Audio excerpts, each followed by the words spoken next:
Okay, then can we move to 4.1, Madam Clerk?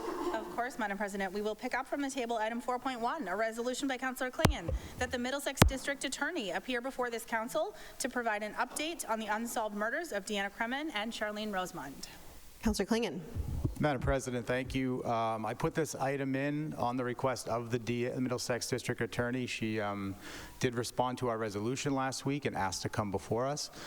So I'm really delighted and happy to have her here this evening to speak on these cases. I'm sure everybody's heard by now there is a really big update in one of these cases, which I'm extremely happy to hear. I know, as Bob Curley once put it, there's no such thing as closure, but justice certainly goes a long way in the healing process. So with that, I would just ask the DA to come up and give that update. Madam President, through you, after the DA speaks, I will sponsor Deanna's mom to speak, as well as Charlene's sister, if that's okay. And then I also would, I hope that we're able to ask a few questions of the DA. Obviously, nothing that's going to reveal anything from the case, but if, so long as it's okay with Madam DA.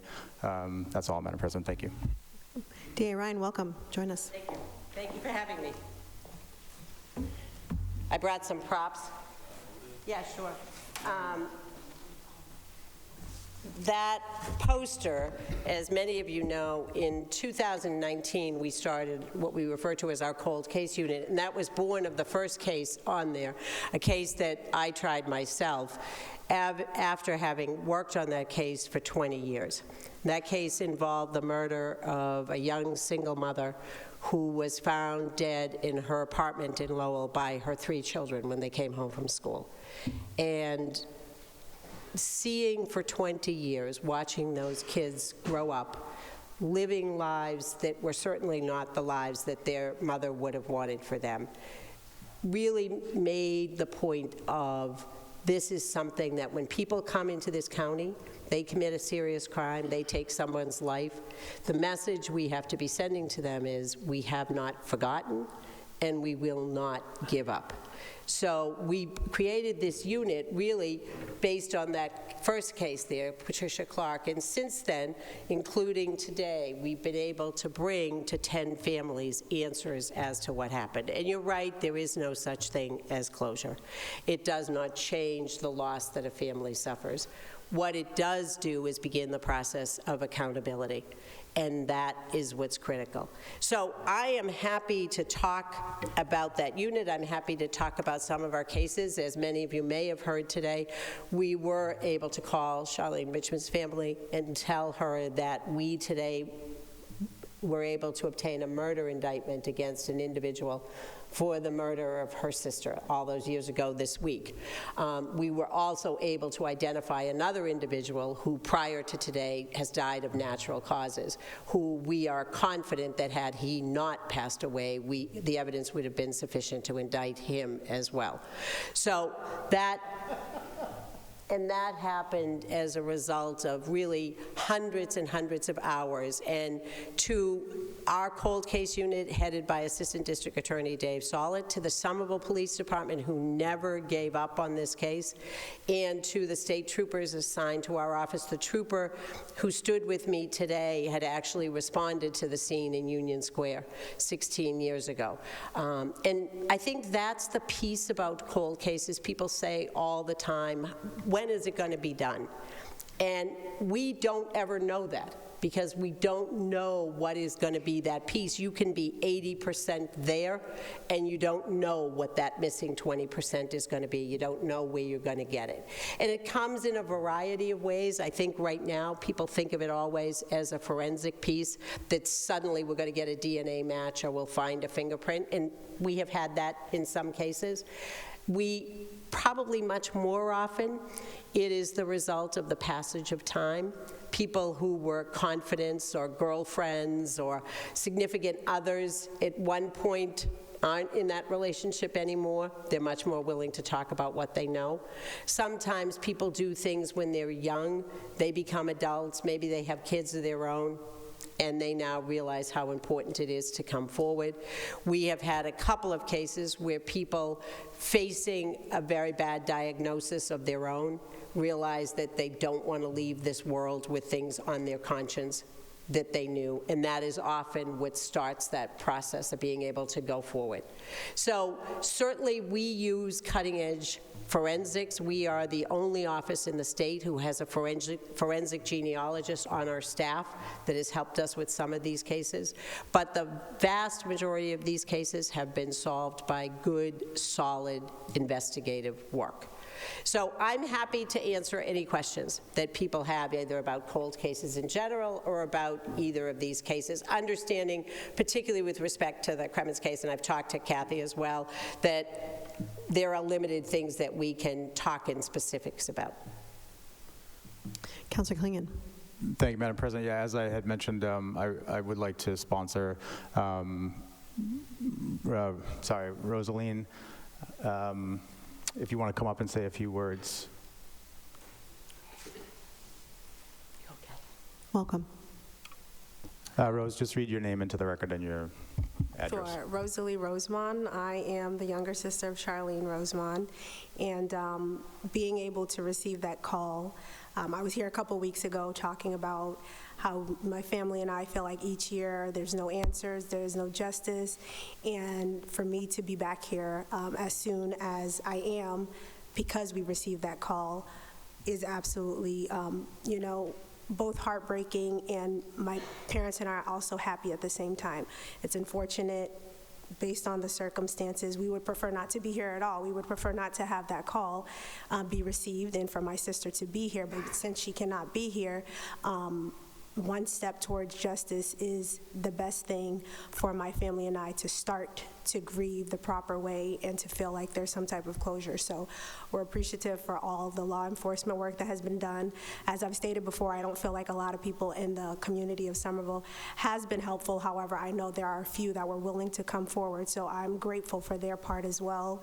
And I also mentioned that I want my parents to be able to still be alive when they do receive that call, and the fact that that was able to happen.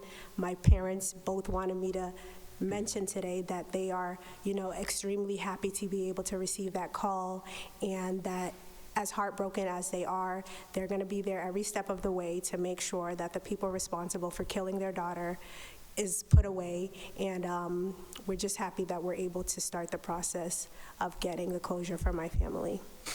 Thank you. Thank you. Councilor Klingon. And Madam President, as I stated with colleagues, yeah, let's get a round of applause for that.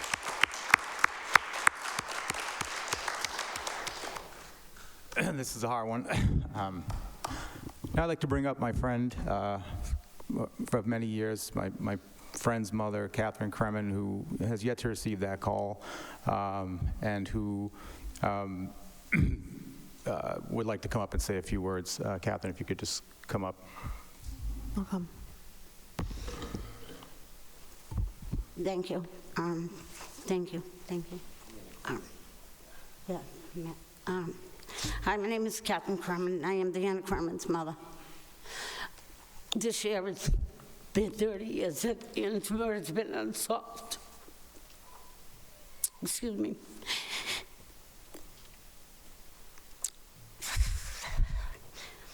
It was a lot more real standing here. I am. Thank you. And facing my constituents. But over the 30 years, I can't say that my horror has decreased, but believe it or not, my hope gets stronger because of new forensic science, because of diligent investigators, our district attorney, a councilman, and relatives and friends who don't let this go to sleep.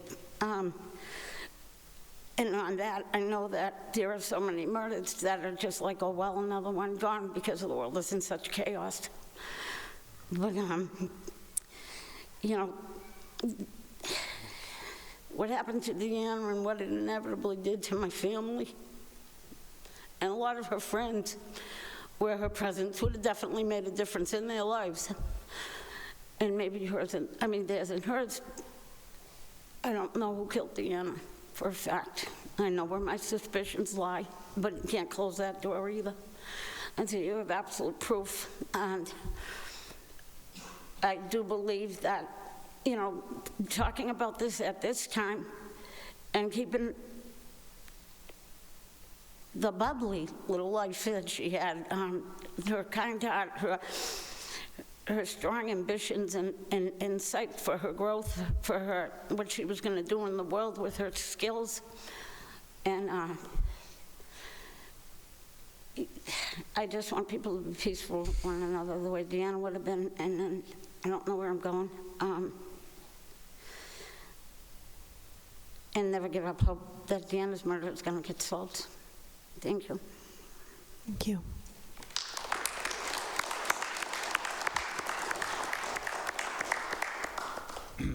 Counselor.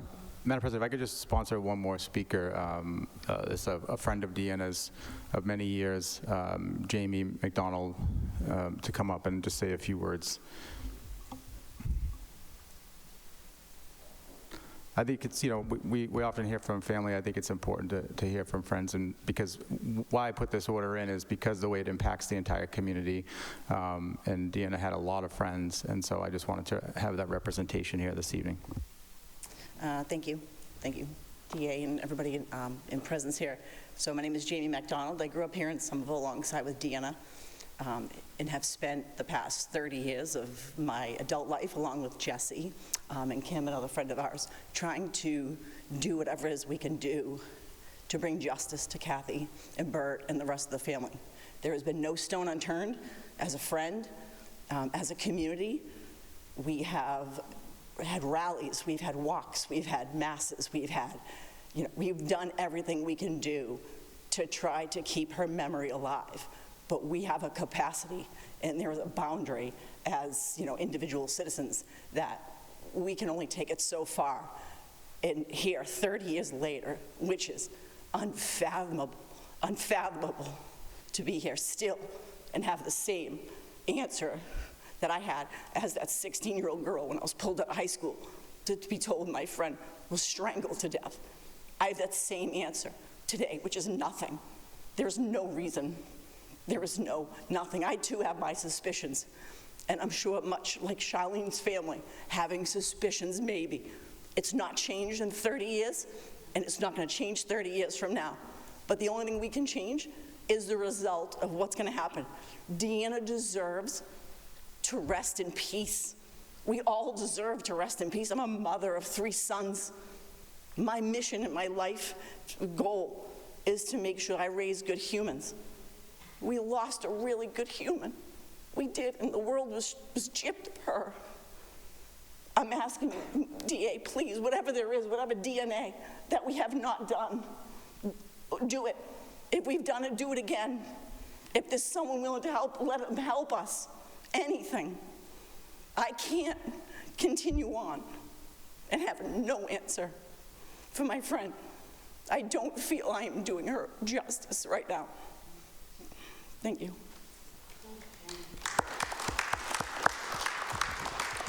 I want to speak a little bit to the question of DNA because I think, as I mentioned earlier, I think we all watch the TV show where the DNA comes and in an hour we know who it is. There are 3 really big concerns about DNA. Number 1, we have to recover DNA that is usable. So we can sometimes recover DNA. When DNA is recovered and it's tested, the purpose of testing it is to identify a profile of an individual who left that DNA. And then you seek to match that profile to somebody that may have committed that crime. In order to be uploaded into the computer to be able to be matched, the profile has to be of a certain quality. If I were to take a DNA kit right now and swab the inside of my cheek and send that off, and that were properly delivered and tested, the likelihood is that you would obtain from that sample a full DNA profile. It would hit on all the appropriate alleles, and you'd have a whole picture of who it was who had given that DNA sample. That's what happens when you buy one of those home genealogy tests. As you can imagine, people at a crime scene very rarely leave a pristine sample of DNA. And secondly, it has to also be preserved. When you take that swab, much like we all took COVID tests, you take that swab, you put it in a little envelope, it has to be sent off, the temperature has to be controlled, all of that. So DNA is, in some respects, fragile. So DNA that may have been left and it got rained on and it's gone, or it was 100 degrees on the sidewalk, and what you get from that may be much less than a full profile. So that's one limitation on DNA.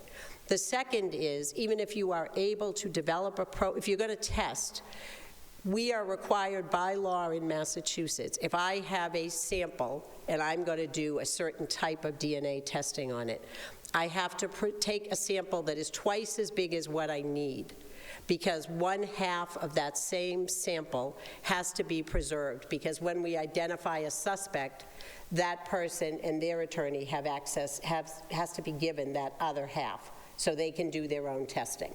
So if I have a little sample of DNA, I'm going to do a certain kind of, maybe it's mitochondrial DNA testing I'm going to do. I have to divide it in half, keep half, test half, and save the other half for later. And so very often, even when you recover DNA and even when you are able to develop a profile from it, you don't have an unlimited amount. So you are always making an assessment about, if I only have this much, what are the odds that this test might get me someplace, and do I use what I have? Because when you use it all, there is no more. And if a test were developed a month from now that would have been effective, you won't have any more DNA. So we are often in these cases doing many, many rounds of DNA. Every time things change, we look through our cases to say, they've now discovered a way to do something. I'll give you an example. When we initially used DNA, if the DNA was a mixture of two people, our lab could not test that. So you might often have, even in a fight, you might have hit me, I was bleeding, you hurt your knuckles, you were also bleeding. That blood would be a mixture. Our lab could not peel that apart. In just about 25 years, DNA has come light years. We're able to test mixtures. We're able to test other things. So we are always thinking about, what are the odds that this will work here, and what are the odds that something else will be better? So DNA is an amazing thing when you can get a profile that is good enough to test. And as we saw in one of the cases depicted on that chart, many of you may have seen just a few weeks ago, we brought an individual back from California for the 2 rapes of the women who were working at the Hit or Miss 36 years ago out on Route 9. In that case, we had an amazingly good DNA sample. What is very rare, we were able to develop a full profile. We ran that for about 34 years, and we never once got a match, because the individual who we ultimately indicted and charged with those crimes had never been in a situation where he had to give his DNA. So his DNA wasn't in there. He'd never been convicted of a crime that required a DNA sample. He'd never done anything else where he gave a sample. So you've got to have a good profile. You've got to have enough to have done the testing to get there, saving what we're required to save. And then when you test, you have to have the person who might be a suspect. That's the benefit of forensic genealogy. The extra step that forensic genealogy lets you do is, suppose the person who is going to be your suspect is not in there. What you might find is, assume you have a good profile. You don't find a good match for that. But you find a profile that matches in a lot of the important places on that strip. That would tell you that that DNA was put in by someone who's a relative of that person. It's not them, but it's a relative. And then a forensic genealogist can use that to start building out a family tree to see who is in the degree of relationship to that person, who is the right age, the right sex, who has a location near where this happened. And then we do another whole set of investigative steps to ultimately get to the person we believe to be our suspect. We then get a DNA sample with a court order from that person, and we should, if we've been right, and we have in many of those cases, we get a perfect match between the profile we developed and the profile taken from that questioned individual who becomes our suspect. That is an enormous asset, because it used to be when we got to something where we could see that these people had to be related, we had nowhere else to go with that. So science is changing constantly. Councillor Klingon. Madam President, thank you, through you. So just speaking on the specific order this evening with regards to the two cases, one being Charlene's, which has a great update. So I'll forego any questions I may have had about that particular case, but I do just have a couple of cases about Deanna's, a couple of questions about Deanna's case, if that's okay. My first question to the DA specifically is Deanna's case a cold case? Is it with the cold case squad? If not, why? We consider in our office cases that are beyond 6 years from the date of when the incident happened to be an uncharged or cold case. We often will move those cases, typically, as many of you know, people who come and work in our office, many times they don't stay much longer than 6 years. So the person who originally had that case is no longer with us. In that case, our cold case unit would handle that. There are cases where it is not as though our cold case unit is a special vault. The question that you are asking is who's assigned to Deanna's case. That is our chief of homicide, who's had that case for almost 30 years.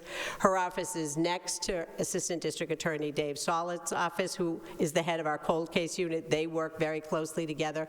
It is always preferable when you have people who've developed those relationships with the family, with the people involved in the case. That is a great asset. So that is a distinction without a difference. Madam President, just a couple follow-ups. So you originally in the press, you had said that Charlene's case wasn't cold, but now you have it on the board as cold and solved now. I guess the reason why it matters is because, through you, Madam President, is because, you know, cold case and then launching a squad in 2019, which you did, that signals to people that actually seems more active when a case is cold, when you have a squad like actually assigned to it versus just the same investigator having the case on their desk. And it seems to have worked in this case. So I don't know, you know, that particular assistant DA, if she is actively working on it regularly, as the cold case squad might, or not. But do you understand why it might seem important to people? I can understand why it seems important, and I'm happy to explain again. The person who is working on that case and with whom, you know, often, and I said this today at the press conference, when I have a press conference and I say, as I was fortunate to be able to do today, we have gotten an indictment, we have made an arrest, it seems like, well, that was easy. The re-examination of this particular case began in October of 2021. October of 2021. That is 3.5 years of hundreds and hundreds of hours of going back through things, looking again, thinking about different ways to approach a case, approach different people. So that piece of work, fortunately, if we had talked about this 6 months ago, you would say, where is the result? So effort does not always equal result. As we've been able to share with Deanna's mother, there's been endless activity on this case. Efforts to try talking to this person, efforts to follow up on a tip, efforts to try different kinds of DNA. The fact that we don't get to a result happens in every one of these cases that is now charged, but that's not what people see. because you see when we get to the end, some of these cases are 40 or 50 years old. Over time, enormous amounts of effort were put into that case that maybe didn't go anywhere. Maybe we interviewed a person who didn't give us what we hoped they would give us. We tested and we didn't find a result. That is not reflective of a lack of work or effort on a particular case. There has never been a time when the Kremens case, and I take all of these cases seriously, but I'm here tonight in part because I know what this has done to this community. I spent more than half of my life in this community. I went to elementary school across the street from where Charlene's body was found. I walked the streets where Deanna's body was found for much of my childhood. I know what this means. And so people may be confused about the difference. It does not in any way indicate any lack of effort. And I have every confidence, just as we did today with Charlene's case, that the day will come when we will be here saying we have reached that point in Deanna's case. Thank you. Madam President, first of all, colleagues, thank you for indulging in this. This is really important to a lot of people, so I really appreciate your indulgence. Just another question. The evidence that was damaged in the Fernald School, the files, was any of Deanna's case files or any evidence pertaining to Deanna's case at the Fernald School where there was the issue of mold and all that stuff? I'm not going to talk about the specifics of any particular case, but I have no issues about what the sustainability of that investigation is with respect to that incident that happened at the Fernald School. Okay, so you're not going to answer that? I am not concerned about that at all. Okay. With respect to Deanna's case. All right, just two more questions, and I appreciate you doing this tonight, of course. Can't mitochondrial DNA be multiplied? If you get a good, so that's like taking a line out of a textbook. Yes, all DNA, when we are tested, when we get the profile, a part of the process of doing DNA comparison, and I'm good, I know a lot of DNA, I put a lot of DNA experts on the stand. I am not going to claim that I am a DNA scientist, but I will tell you that in order to do any of the amplification, you are always copying and recopying. If you think about an EKG machine, you think about the strip that comes out and you see that charts. When you test something for DNA, you get a result that looks very much like that. Those highs and those lows are alleles. Particular alleles have more or less importance in defining who someone is. And once you develop a piece of a profile, particularly if you have a small amount of DNA, in order to be able to do, you would not want to say, gee, I see that one spot and that matches somebody, that must be a match. In order to make a more complete comparison, you multiply it and you make now, if you can imagine, the long string of paper. So you have many, many replications of that, which you should see in the profile of the individual whose DNA you are comparing. So then you would know you didn't just hit this point, you saw that same thing appearing over and over again. Okay. And mitochondrial DNA, for people who don't know, is the part of your DNA that you inherit from your mother. So when we have a match as to what I talked about before in forensic genealogy between a potential suspect and a sample from a scene, that helps the forensic genealogist in knowing that they are looking for a relative with a common female connection, a grandmother, a mother, an aunt, or that sort of thing. Through you, Madam President, and sorry, this is a little bit pointed, but you know, I've read the case, the 48-year-old case out of Cambridge, out of Harvard University, and how the experts wanted to assist the DA's office, and it seems like Massachusetts, and particularly the Middlesex DA's office, is extremely holds things extremely close to the vest. Why is the DA's office reluctant to accept help from outside experts in Deanna's case in her unsolved murder?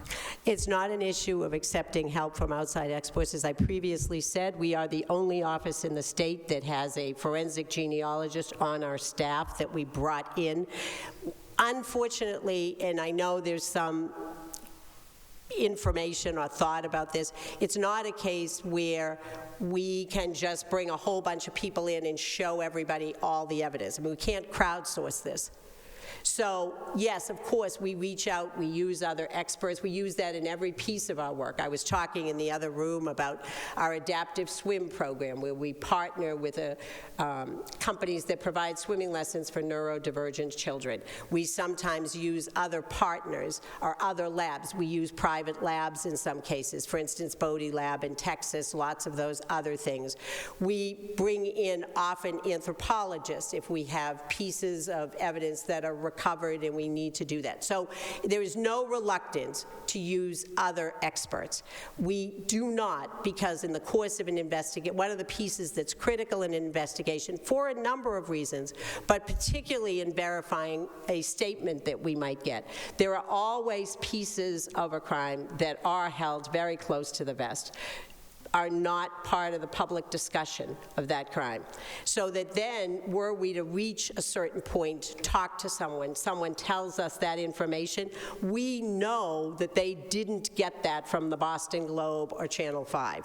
So that is an important piece, and that is why information relative to details of an investigation, what we are able to share, we share only with the family. We obviously don't discuss publicly, because our goal is to make certain about the integrity of the evidence we have to present at trial, and that we are doing our very best to be able to say to a family, we have done an investigation, as we were able to say today to the Richmond family, we have done an investigation that I am confident is unassailable, will stand the test of a trial, and will stand on appeal. The Patricia Clark case that I tried myself, as happens to every first-degree murder case in Massachusetts, that defendant appealed his case. I defended that case at the Supreme Judicial Court, and that conviction was upheld. We are in this for the long goal, and that is what we are always thinking about. Yes, it's always interesting to have things along the way. We look at those, we evaluate what the risks might be versus potential harm, and we make decisions about that.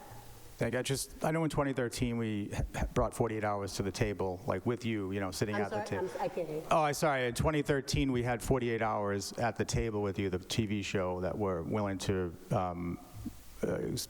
get their world-renowned DNA experts out of Amsterdam or something like that. That's why I asked the question, because of things like that have happened. And then the last question, and just if I might, to that point, I'm not aware of cases that are solved by TV shows. And what solves cases is good, hard, investigative work and forensic work.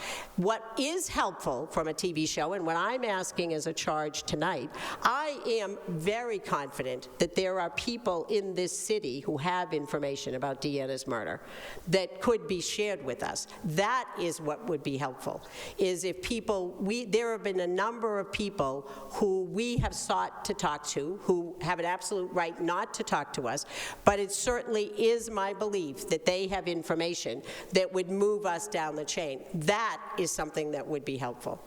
Last question, Madam President, through you.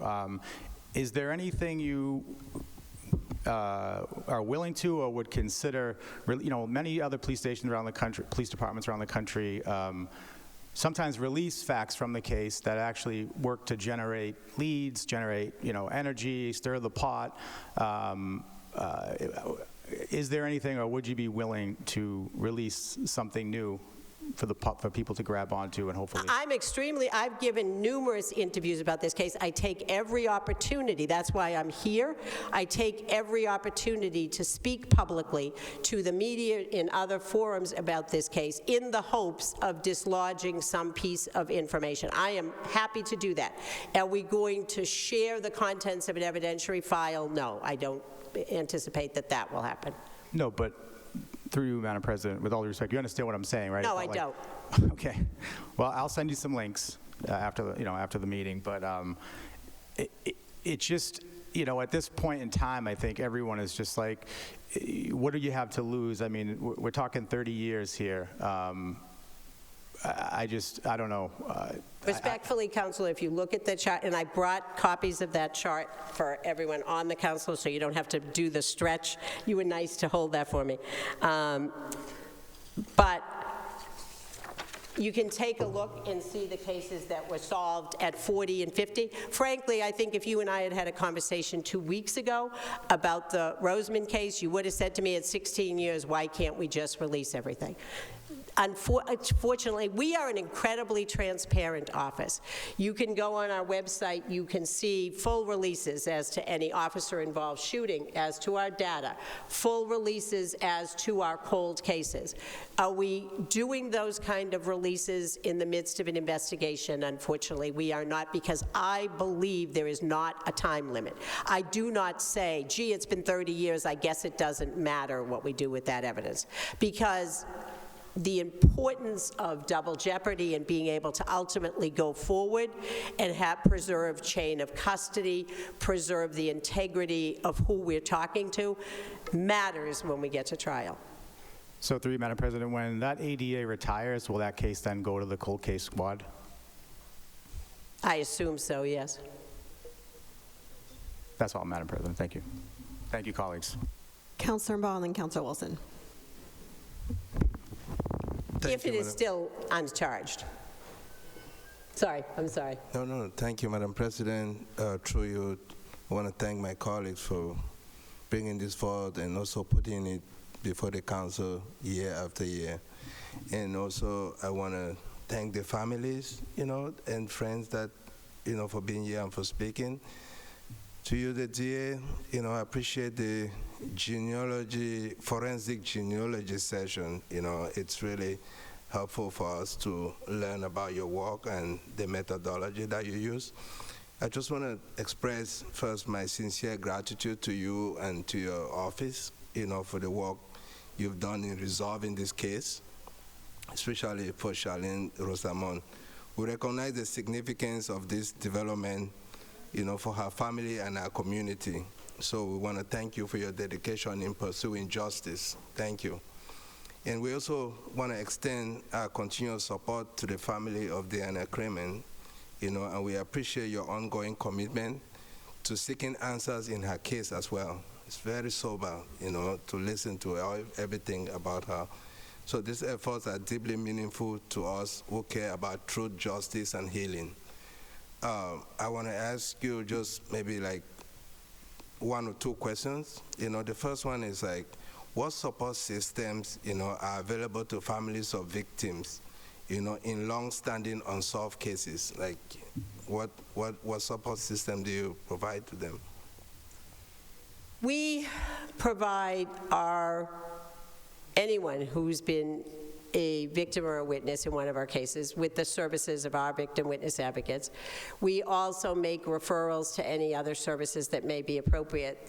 This evening I was talking with Deanna's mom about one of the places we often refer people to who have joined the club that no one wants to be in, the grief support groups for parents who have lost children. Often we will have a family where there are people at different ages and stages. You might have parents, you might have young siblings.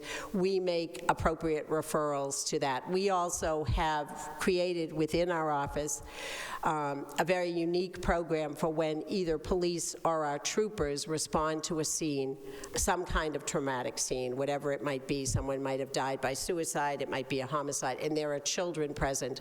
We have a program where the troopers that are there not only make the referral as they're mandated by law to the Department of Children and Families, but they make a referral to a mental health service that within 24 hours will have counselors available for those individuals. And then obviously if in the appropriate circumstance, someone can apply if they have a monetary loss to the fund run by the Attorney General's office for some reimbursement for perhaps burial expenses or that sort of thing.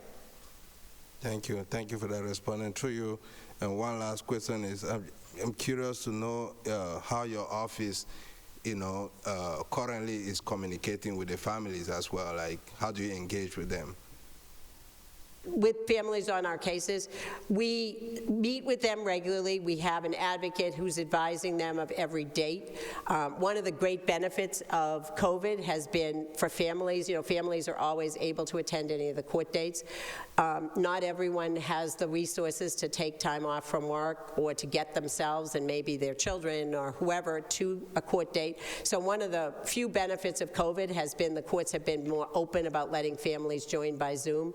So every one of our families has an advocate assigned to them. We're talking to them, meeting with them, kind of explaining where we are as we go through the process. Thank you, Marian Ryan. Thank you, Madam Chair. Councilor Wilson. Madam President, through you to DA Ryan, thank you for being with us this evening and talking about this. I appreciate you pointing out that, the benefit of familiarity with the case, of the relationships built, of having the same person in charge of it. You can imagine a natural question people might have is, what about the idea of, here, after 30 years, a fresh set of eyes, fresh thinking, fresh approach? Can you assure us that despite having the same person in charge of the case, that it's also being shown to other people and that we are getting new ideas, new approaches here? I can not only assure you that, I can promise you that. I've spent my entire career as a trial prosecutor trying literally dozens and dozens of homicide cases. I oversee those cases closely. One of the greatest assets of our office is our people and the collaborative approach we take to our cases. It is not, this is my case and I don't speak to other people about that. We regularly look at these cases, talk about them, strategize about them. It is not as though, I understand the fear of someone's hugging to this folder and they don't see anything else. First of all, that's just not possible in terms of the new kinds of resources we're always bringing online and people are being trained in. But that is my approach to running this office. I know the value of collaboration and good colleagues sharing their thoughts or what I might have tried in a case that is the benefit, is for having someone as the district attorney who brings that decades of trying those cases and doing those investigations. Madam President, I appreciate that answer. I was hopeful that would be the response. I just wanted to make sure. The other question I had was, obviously very timely that you're here with the news that broke today. Very welcome news. I watched much of the press conference. To the extent you're able to share with us, what changed so recently such that you're able to get this indictment? So, as I mentioned, this was not one of those cases where there was a sudden breakthrough of forensic. We didn't suddenly get a DNA report that this matched and that was it. This was much more in the category of people who had once been confidants being in a position where they were now willing to share things they knew. And also people, several witnesses being in a place in their life where they're, just as happens to all of us, you work with some people, you have some allegiance, time passes, you go somewhere else, allegiance shift, maybe you think of things. I held back a little bit on this because we were pseudo-friends at some point and people being a little bit more forthcoming. Well, Madam President, I don't know if the recent spate of attention to the case has helped at all with any of that, but I guess if it did, it's a good argument for keeping these cases out there, for having moments like this where the DA comes and talks about these cases. And yeah, I just really hope that we see a similar call made to Deanna's family. I live on Jake Street. Her square is right there. Their family deserves justice. I don't talk about this all the time, but it is relevant here. I, a number of years ago, had the misfortune of being a victim in a robbery and a murder. It was a robbery that went wrong. My best friend was killed. That case went unsolved for some period of time. There is no one working on these cases right now who knows better the terrible anguish of not knowing, of wondering where that person is, what happened in the last few minutes, of thinking about, will I inadvertently pass the person on the street who did something. I fully understand that. That's why we have this unit, and that is why we devote so much of the resources that the legislature gives us to moving these cases forward. That's why we are in that position to see those families that are depicted on that chart. I am very confident that there are going to be many, many more families added to that list. Any other questions? Councillor Scott. I just want to say thank you to my colleagues for all of their for all their work, especially my colleague in Ward 4 for honestly most of a lifetime of work on this. I did also want to return to congratulating once again on coming to some closure in the Rosemont case. I had, honestly, as soon as I saw the press release, I went to the court docket and went to look for that indictment. I haven't seen it uploaded yet. I know we relayed through the clerk's office a request. Were you able to- It is up, I know, only because the media had it almost instantaneous. You on Mass Courts? Yeah. Yeah, they had it really before, I think, we had even done the press conference. Channel 5 was reporting it. Oh, okay. Well, then maybe we can have a recess after this. I'll get some tech support on finding that. All right. Well, I'm glad to hear that. I look forward to reading it. Thank you, Madam Chair. Councillor Burnley. Thank you. Through the chair, I'll try to relay all comments and questions through you.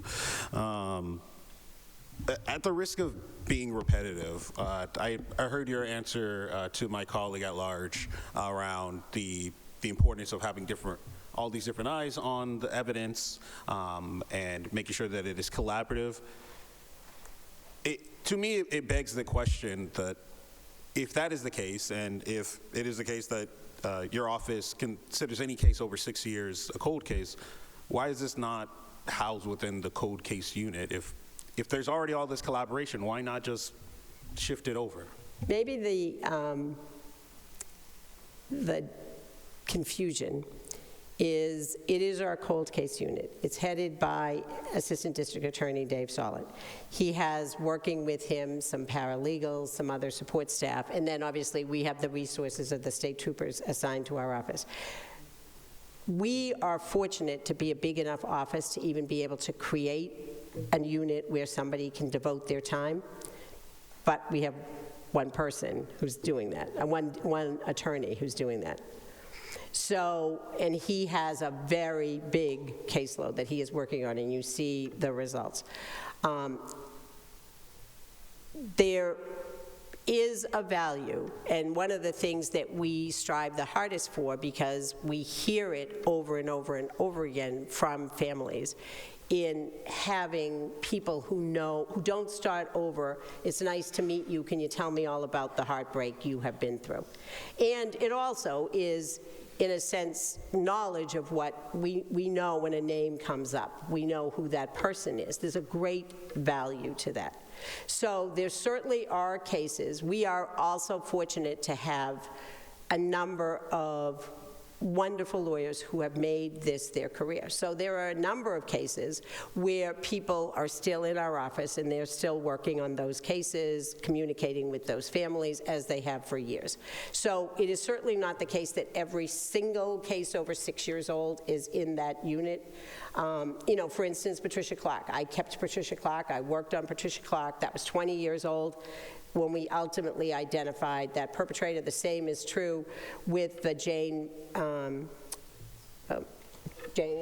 Britton. That was actually our chief of homicide who was assigned to that case. She had that case not for the whole 50 years, but for a very long time. Communicated throughout that with a far-flung family, and then ultimately we were able to get to resolution. All right, thank you. Through the chair, I'm certainly not going to speak for the family. I'm curious as to their reaction and if they would be willing to have those conversations, because from what I've felt and what I've seen, it feels as though any attempt to come at this from a different angle is welcomed. But additionally, you spend a lot of I don't want to say your testimony, but let's say your testimony today, talking about forensic genealogy. I'm curious because I know the American Bar Association has argued for the regulation of that at the state level. are you aware, does Massachusetts currently have regulations about the usage of forensic genealogy, such as having to go through a judicial process in order to use that technology? So Massachusetts is in the process of creating those regulations, and interestingly, the person who has Deanna's case, Chief of Homicide, is the person appointed by the governor to the Forensic Oversight Board. She is the renowned expert throughout Massachusetts on those issues, and they are working on those regulations. It is also the case that various labs, we would only use an accredited lab.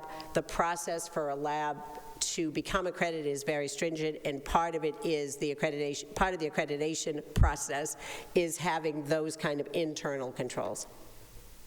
Thank you. Well, here's... Can I just say one more thing? It's important... Only through the chair, though. Only through the... Sorry, can I add one more thing? It's important to understand, too, that when you use forensic genealogy as one more investigative tool.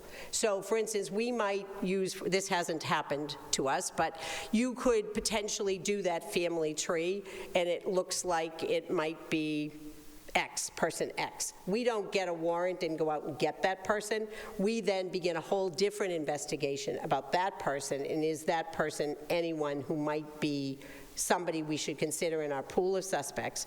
That's a long investigative process. When we are done and we are satisfied that person should be in our pool, we go to the court, get a court order to take a DNA sample from that person, and then see if we can make that match. So it is not, gee, we just sort of look on the family tree and then we're arresting somebody. That is the first step in a very, very long process. Yeah. Through the chair, thank you for that. I won't say clarification, update, added context. And it's good to know that we are in a process to create those regulations, both, I think, on a civil rights level, it is really important, as well as, to your point, it may be a vehicle to help actually get us to the end of this case sooner if more labs are able to get that accreditation. Just as a final note, like my colleagues, I just want to thank Councilor Klingon for his work on this. I know that every year he's talked about this for the last 30 years. Outside of Deanna's family and her very close friends, I don't know anyone who's spent more time in this community doing this work and uplifting this memory for us all. So I just want to give him his kudos, and I very, very much hope that we can see a conclusion to this case and on to the next phase as quickly as possible. And whatever the council and the community can do toward that end, I'm very open to suggestions, and I'm hopeful that we can get there. Thank you. The suggestion, it would be encouraging people who know things to come forward and talk to the police. Councilor Klingon. Madam President, I want to thank the DA again for coming up here. This is really gracious of you, and obviously congrats on solving this case, and thank you for that. And just to my colleagues who said nice words, I appreciate it, but it really has nothing to do with me. This isn't something I want to do. This isn't something that, any of us want to do. I know Kathy has struggled for years having to do these type of things, come up and speak, but we have to keep speaking for Deanna, and so we will until there's justice. Thank you. Okay, thank you for being here, DA Ryan, and the item is approved, and we'll take a 5-minute recess from here. Thank you for having me.